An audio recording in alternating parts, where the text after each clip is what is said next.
Hi guys, it's Serena here with Bob's Red Mill, and today I'm going to show you how I make my super soft gluten-free sandwich bread. This is a family favorite and I make it a couple of times during the week. It makes amazing French toast, delicious sandwiches. It's really nice and fluffy. It's got a nice chew to it, so it also is great for grilled cheese sandwiches, which of course, who doesn't love a grilled cheese sandwich? So I'm gonna show you how to put this together. It's really easy, it comes together super fast, and yeah, I'm gonna show you how to do it.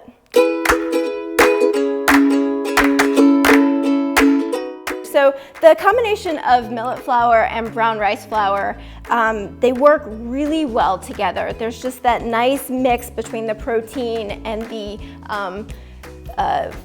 fluffy fibers in these specific flours that work well together. I also use xanthan gum. You can also use psyllium fiber. They're both great binders. They give it that nice chewy texture and mimic what gluten would in a bread. So that comes together really well. So at first I'm gonna take my flours, which in this bowl I have millet flour, brown rice flour, the xanthan gum, and baking powder, which we do use baking powder along with the yeast in this particular recipe because the two of them work together to help give it a loftier, bigger loaf of bread. Then I'm gonna take my egg replacer and pour that in and whisk it together really well. You just wanna make sure everything is whisked super well because the xanthan gum in it will get gummy if you don't, so you definitely don't want that. And then we're going to take our yeast mixture, which is this is what you're looking for. You want it to be nice, bubbly, and smells delicious. We're gonna pour that in. We're gonna take our oil, pour that in as well. We're gonna take about a half a cup of this water.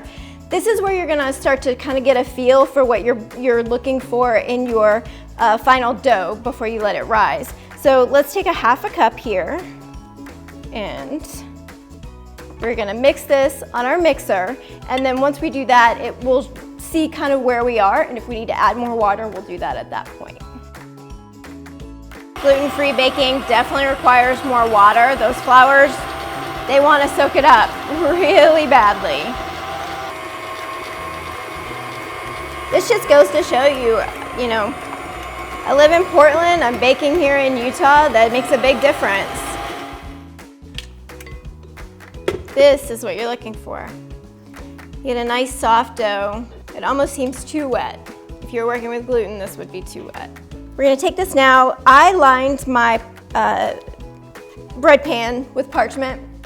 You could just as easily use oil, butter, anything you wanted to. I love the ease of being able to get it out. It gives me a little insurance that even if it's super warm, because I like to take it out when it's still warm and set it out on a rack, so it makes it easier and I know that nothing's gonna stick to the bottom. So at this point, I'm gonna take the dough and I'm just going to pour it in.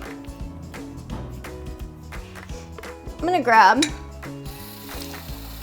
little bit of water and dip my fingers in it and just push it down.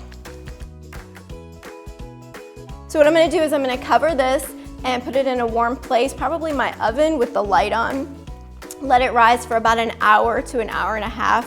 You want it to reach like right at the top of the bread pan, and then we are going to bake it off.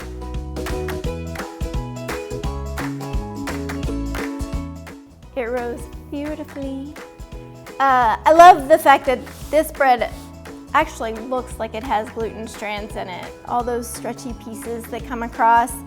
This is gonna slice beautifully. I will show you. This one in particular, I don't saw at, you don't have to. It's got a really nice crust on the outside. Just push down on it and you get this nice, soft loaf of bread. This is a family favorite of ours, and I hope you like it too.